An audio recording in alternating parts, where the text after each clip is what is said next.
وہ کون سے جانور ہیں جن کی قربانی کرنے کا شریعت میں حکم دیا گیا ہے؟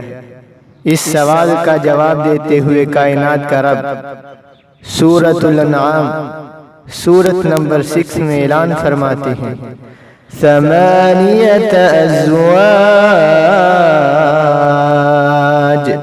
من الضأن اثنین ومن المعز اثنین۔ وہ 8 قسم کے جانور ہیں جن کی قربانی کرنا مشروع ہے، بھیڑوں میں سے 2، بکریوں میں سے 2۔ وَمِنَ الْإِبِلِ اثْنَيْنِ وَمِنَ الْبَقَرِ اثْنَيْنِ،